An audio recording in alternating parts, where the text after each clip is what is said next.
ഇന്നലെ രാത്രി ഒരു ഫോൺ കോൾ. മാമ, സന്ധ്യയ്ക്ക് പടിഞ്ഞാറ് അടുത്തടുത്ത് കാണുന്ന തിളങ്ങുന്ന 2 നക്ഷത്രങ്ങൾ ഏതാ? ഇതായിരുന്നു ആ മിടുക്കൻ അറിയേണ്ടിയിരുന്നത്. മുകളിൽ ശനി, താഴെ വ്യാഴം, തൊട്ടാണ് നിൽപ്പ്. മറുപടി കൊടുത്തു. ഈ 2 വിദ്വാൻമാരും തോളിൽ കയറ്റി നിൽക്കുന്ന ഒരു അത്ഭുത പ്രതിഭാസം വരാൻ പോവുകയാണ്. നമുക്ക് അതേക്കുറിച്ച് ചില കാര്യങ്ങൾ ചർച്ച ചെയ്യാം. ഇന്നത്തെ പത്രത്തിൽ ഒരു വാർത്തയുണ്ട്. ജ്യോതിശാസ്ത്ര കുതികൾക്ക് ഏറെ പ്രധാനപ്പെട്ടതാണ് ഈ വാർത്ത.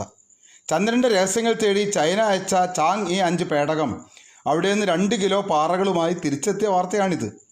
ചന്ദ്രൻ്റെ വടക്കു പടിഞ്ഞാറൻ ഭാഗത്തെ അഗ്നിപർവ്വത പ്രദേശമായ മോൺസ് റങ്കറിൽ നിന്ന് ശേഖരിച്ചവയാണിവ. എന്തായാലും മലയാളികൾക്ക് പൊതുവെ ജ്യോതിശാസ്ത്രത്തിൽ താല്പര്യം വന്നുകൊണ്ടിരിക്കുന്ന കാലമാണിത്.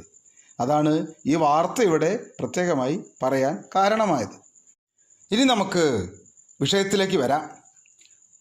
ഈ ഡിസംബർ 21 കൗതുകകരമായ ഒരു ആകാശ കാഴ്ചയ്ക്കാണ് നാം സാക്ഷ്യം വഹിക്കാൻ പോണത്. വ്യാഴവും ശനിയും ഒട്ടിച്ചേർന്ന് ഒന്നായ പോലെ നിൽക്കും. അന്ന് വ്യാഴശനി ഗ്രഹയോഗം എന്ന് നമുക്ക് ഈ പ്രതിഭാസത്തെ വിളിച്ചാലോ? എന്താ?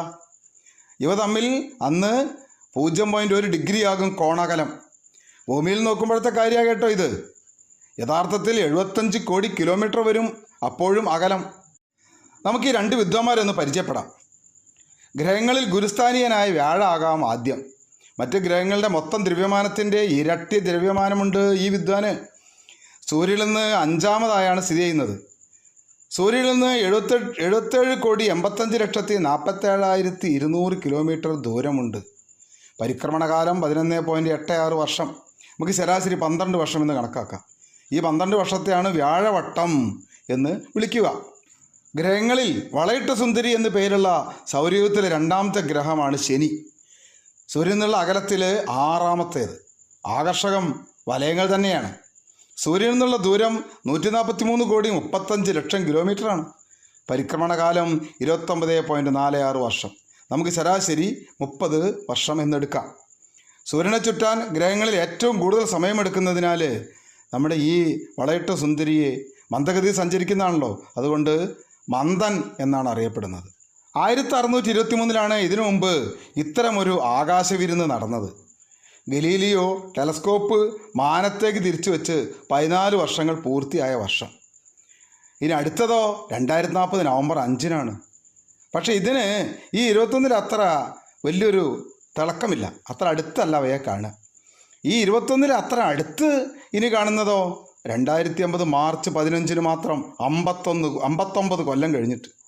നമുക്ക് ഈ ഗ്രഹയോഗം എന്താണെന്ന് ഒന്ന് വിശദമായി നോക്കിയാലോ?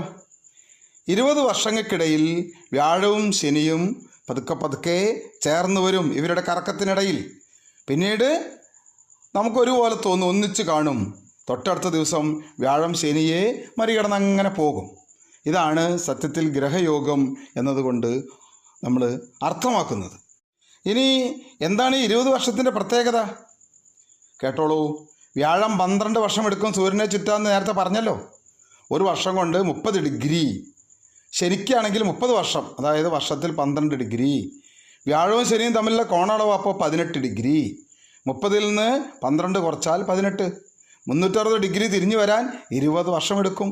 അതായത് 20 വർഷത്തിലൊരിക്കൽ ഈ കോണളവ് ഒന്നാകും എന്നാണ് ഇതിനർത്ഥം.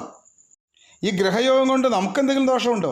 സാധാരണ എന്ത് ആകാശം സംഭവിച്ചാലും ജ്യോതിഷികൾ ഗുണദോഷ വിശകലനം നടത്തും. അതുകൊണ്ടാണ് ഇത് പ്രത്യേകമായിട്ട് പരാമർശിക്കുന്നത്. ഒരു ദോഷമില്ല. നല്ലൊരു ആകാശത്തെ ഒരു വിസ്മയ കാഴ്ച കാണാം, അത്ര തന്നെ.